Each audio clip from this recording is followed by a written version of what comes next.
We may be watching from afar, but the aftershock of the US attack on Iran is being felt here at home. Fear has a way of spreading. What does it mean for us? Are we in danger? And will Australia be dragged into another Middle East conflict? Silence from our Prime Minister yesterday. We finally heard from him today. It was brief. And those questions, they weren't answered. Iran cannot be allowed to get a nuclear weapon, and we support action to prevent that. Why did it take 24 hours for Australia to express unequivocal support? We issued a statement yesterday. Following on from Jane's question... Refer to previous answer. Prime Minister, PM Starmer noted that his government was given prior warning. Was ours? The UK has been one of the countries that's been at the negotiating table with Iran for many years on its nuclear weapons program. So was your government briefed prior to the attack? This was unilateral action taken by the United States. PM, you weren't briefed? This was unilateral action taken by the United States. Prime Minister, have you spoken to President Donald Trump since the G7 summit? No. It was sharp and it was short. Gus McLaughlin is a retired Major General. He spent 37 years in the Australian Army and he joins me now. Very nice to see you. It took our Prime Minister more than 24 hours to address the nation. What did you make of his brief comments? Yeah, leadership matters in times like these, Ali, and your comments about people legitimately starting to feel fear, I think, is important. I'm a veteran of two of those previous wars in the Middle East, and I'm certainly not keen to see Australia drawn into another one. I think the Prime Minister is a cautious leader, and I think that's not a terrible attribute to have at times like this. But I think the unequivocal statement that we don't want Iran to have the capability to deploy nuclear weapons was the answer. And I'm not sure why we couldn't have had that yesterday. I feel like it's a time when we need reassurance from our leader that everything is okay, or he at least has a sense of what's going on. He was defensive and he sounded weak, Gus.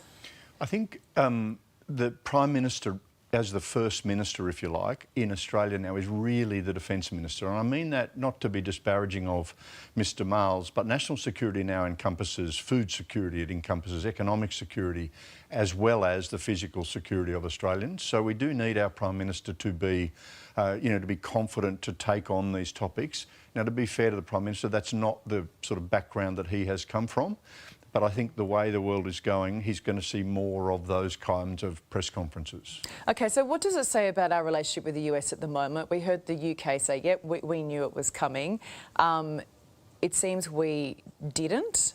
But the language around it was weird. And I sort of wanted to know, like, were we? And if not, why not? So that last question, Ali, to me is the question. We've normally sat in that top 3 or 5 alliance partners that pretty regularly gets told these things are coming. So we were either told or I wonder why we weren't. Now, again, we do have a new defence strategic position in Australia that we're going to be Asia-Pacific experts. The Defence Strategic Review told us that. So you could argue that the Americans assumed that, this was not one that we would have an abiding interest in. So I don't know whether or not we were told, but I think it would be disappointing if we're sliding down that list of countries that were in the elite group of allies who were pretty much told everything. So, I mean, Gus, you served in Syria, Lebanon and Iraq. You're involved in operations in Afghanistan, East Timor. You worked on secondment at the Pentagon. You're an expert in cyberspace and electronic warfare. There is no better person to ask this question.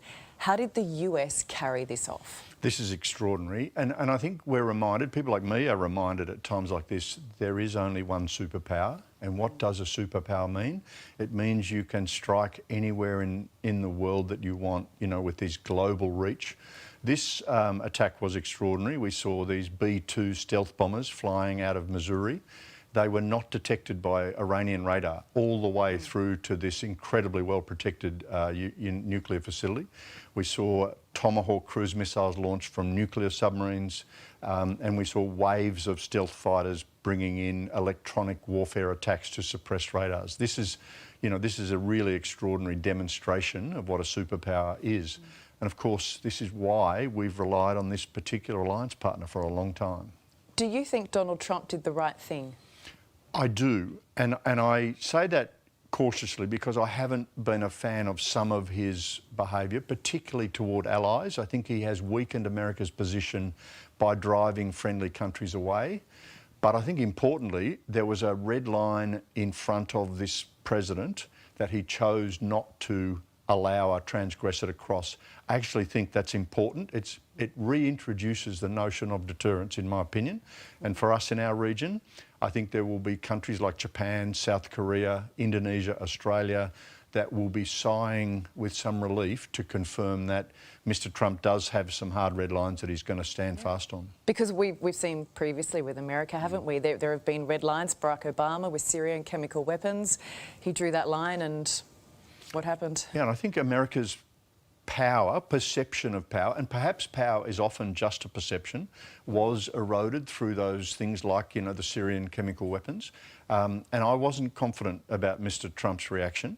But I do feel it's the right decision, and I think the way it was done and taken was decisive, and I think it is going to give some allies confidence. What does possible retaliation look like? That's the big question, isn't it, Ali? So face is important in this region, you know, the perception of leaders being strong. I think the Iranian leadership will be under pressure. They're already under pressure as a regime. They're not popular in their own country, so they will be forced to do something. My assessment is it will be largely performative, and I don't mean that in a trivial way. There will still be, I understand there are rocket attacks going into northern Israel as we speak. I expect that we'll see attacks toward US military positions, probably inside Iraq and Syria. I don't think, though, we're going to see the widespread targeting of US or other assets in the Emirates or Saudi Arabia. So I think contained for now, and partly I think the Americans again have behaved with some restraint. They've made it clear this is a one-off. It targeted a military facility. Yeah. I gather there was some warning, so there were probably not many people below ground. So it's been a fairly restrained attack, but they've made clear that should Iran retaliate, there's more to come. I mean, there are now claims Iran is going to activate sleeper cells or these dormant terror cells. Do you believe that, and could that reach us? Terror is now a kind of franchised activity, and that does concern me. So there, you know, there are disenfranchised young people potentially being radicalised in the bedrooms of Western countries, US, UK and Australia as we speak. So our authorities will be on high alert. I think the organised Iranian resistance is unlikely to event for much, and I don't think we're high on their list. But I do think we need to, you know, be alert for that radicalisation of people who, you know, who are caught up in this fervour around, you know, the Israeli response to Gaza, the broader perception of an attack on an Arab country. So, you know, I don't mean to be trite, but I do think we need to be alert to the possibility, but not alarmed. Yeah, I think that's the issue. There's a lot of fear out there, even with it being so far away. We talked about Iran's military sort of, you know, being decimated, the top leaders and infrastructure taken out. Economically, though, Iran can still hurt the world, can't they? Yeah, the Straits of Hormuz, about 20% of the you know, liquid energy in the world come through there. And by the way, about 90% of Australia's liquid energy comes from the Middle East, goes down to Singapore, where it's refined. We don't produce any of our own. So there are some potential shocks. I think sinking a ship in the Straits of Hormuz is probably, I wouldn't say high on the list, but it is a genuine potential activity that the Iranians may take. Because that mean that can affect, like, you know, if you're sort of sitting at home going, here I am, Brizzy, whatever city it is in Australia right now, going, how does this impact me? This is where America potentially hit you in the hip pocket. Ali, I went and filled up my car today because I think, you know, petrol's going to get dearer. I mean, that's, you know, I don't want to make it a shallow thing about, you know, about the cost of petrol, but this is going to be a global response, and I think Iran wants us all to feel some pain because they want to drag us into it, and I think probably the Straits of Hormuz is the only way they can do that. Okay, look, it is scary times, Gus, and we always appreciate your insight into this matter. Thank you so much. I wish I had more pleasant things to say, Ali.